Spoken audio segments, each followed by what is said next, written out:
Hello and welcome to another special episode on Captain's Drydock, a work in progress of the First Order Stormtrooper Armour build. And in this episode, we are preparing Stormtrooper boobies. Only joking, the shoulder bells. Let's make it real.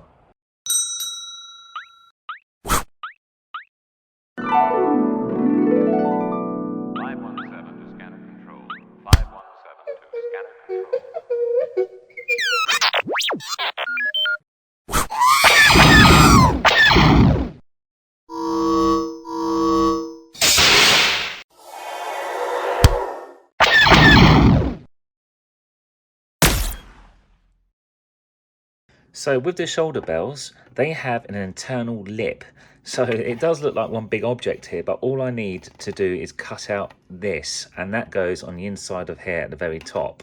So the exactly the same procedure as the other parts I've done on the previous episodes, and I'm going to use a Stanley knife to get rid of most of this excess here, because it's much easier to actually start cutting into it with the tiny scissors. So I'll just start around here and carefully just go around the entire indent, but not too close to the main body. So all I need to do now, get a pair of little hobby pliers and just fatigue the plastic, just go around it, back and forth, and it will start coming away and snapping off.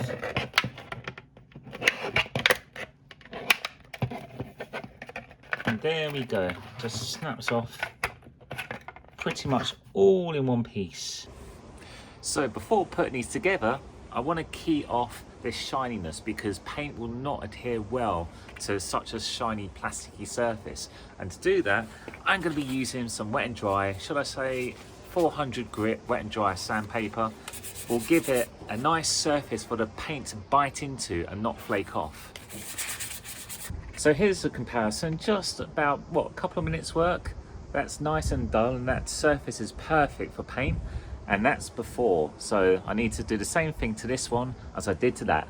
I need to address the edges, because when you start trimming off this plastic, and that goes for the entire suit, it's going to leave a really horrible snaggy edge to it, which actually cuts into you as you wear it.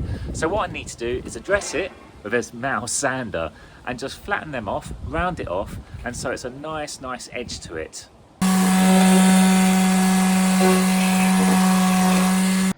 So these are all cleaned up now. It's been keyed off. The edges are really nice and crisp. And now I have to add the lip. So this is the lip that goes here, and it just laps over like so. But to make sure I get it right, if you want to look behind the curtain, I have, yes, reference. These are the two work in progresses I go to at every stage of this entire build. This one and this one, they're both on different websites. Actually, these are both from White Armour, and they were both given the clear for being part of the 501st. So if it's good enough for them, it's good enough for me. And so I'm going to use them as a reference guide, because they have loads of really close-up pictures, how they put it together, as well as the most important thing, how much of this should be revealed.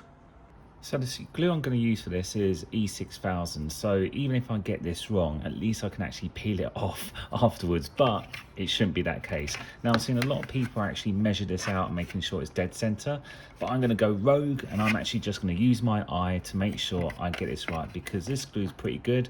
It will allow me some time to adjust, and then I'll just clamp it together with magnets. And I don't want to go all the way to the exterior edge here, because that bit, I would say about 2 centimeters of this will be showing. So I'm just going to keep localized with the glue at the base all around here.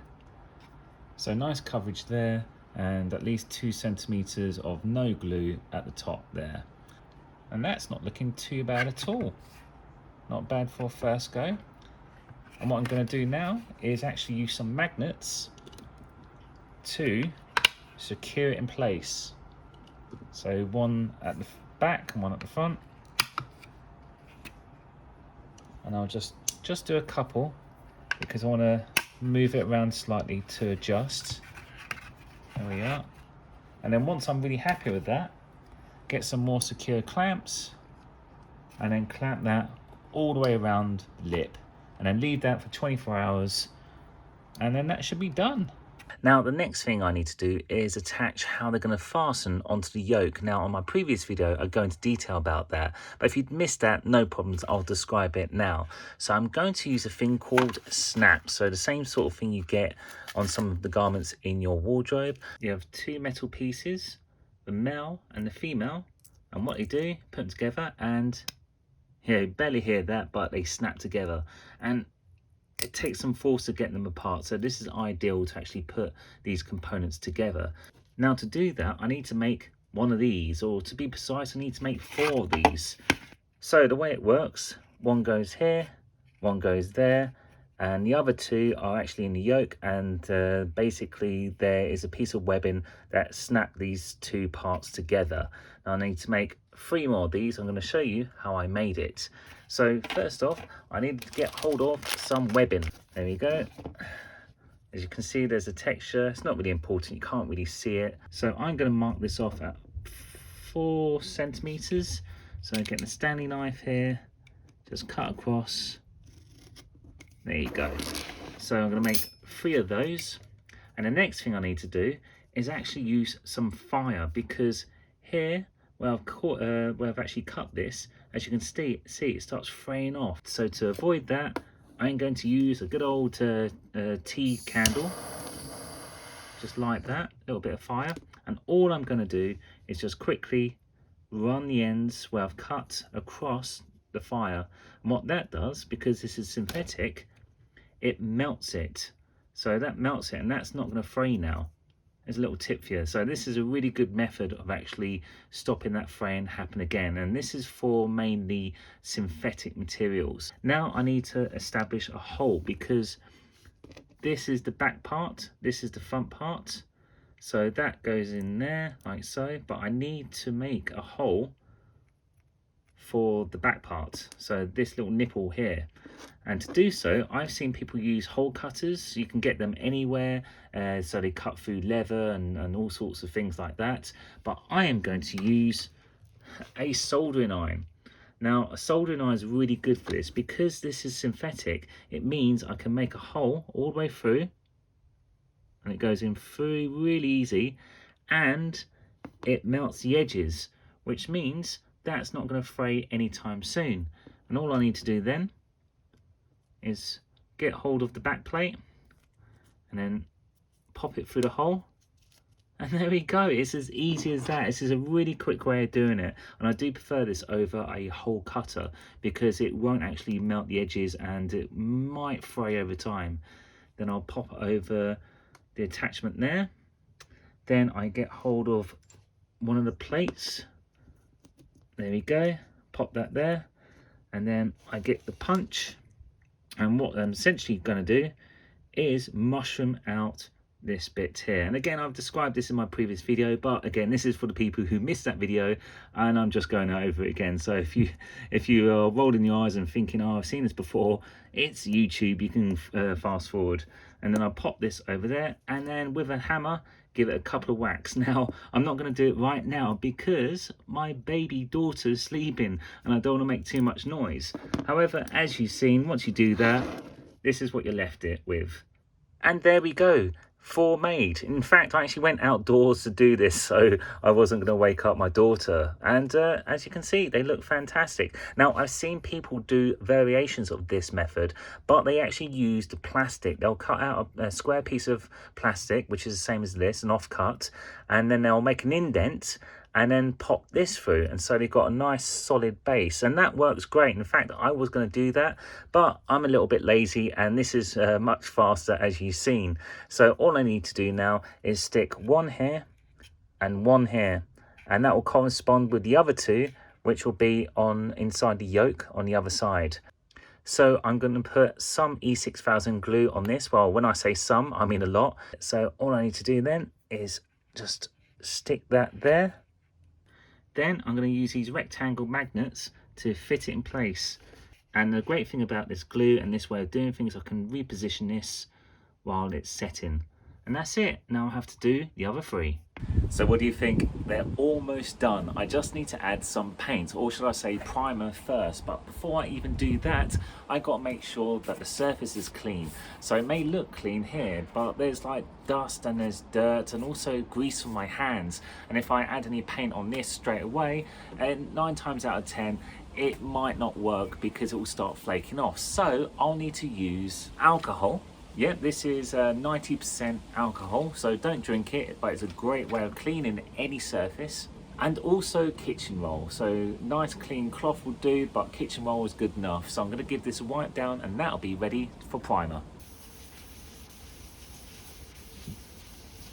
So as with all the Armour, I'm going to primer this with plastic high-cot white primer paint, making sure I use safety precautions such as gloves and a vapor mask. So at the start of this build, I was thinking of actually painting the entire thing with an automotive paint such as high-cot gloss white, which is a really good paint. However, I actually did some more research and I found that this stuff may be better because it's designed to be much more resilient to scuffs and scratches and designed for plastic. So I'm going to give this a go, and if it doesn't work out, I can always strip it back and just repaint it. Now, I'm not stopping there because I found with these nozzles, as we all do with these automotive spray cans, they spray out a cone-shaped spray where it's a great big circle and it just feathers out on the outside, and also can lead to drips. But you can get replacement nozzles, which I've got here. So all you need to do is remove the actual cap here, this nozzle, and then replace it with one of these babies, and it just goes straight on like that.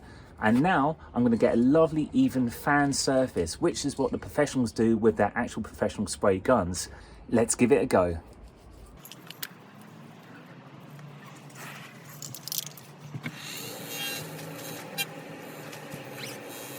So I've only given this 2 coats, and as you might agree, look at that finish. That is almost professional, and I've not even given it the final 1200 wet and dry grit rub down either. It feels really solid. In fact, if I run my fingernail across it, it doesn't even mark either. And this has surpassed my expectations for this paint, and this has been a great test. And so yes, I will use this paint for the rest of my Armour, although the caveat is definitely this nozzle is a game changer. Now, I've popped the link down below where I got these nozzles, and if it wasn't for this nozzle, I don't think I would have got that finish. Otherwise, I would have had to do a lot of work of rubbing it down and repainting. So I highly recommend this nozzle, but be warned, there are different connections for different types of cans. So the cheaper high-cot ones has a little nib that comes out here which doesn't connect to this. I don't know why I did that.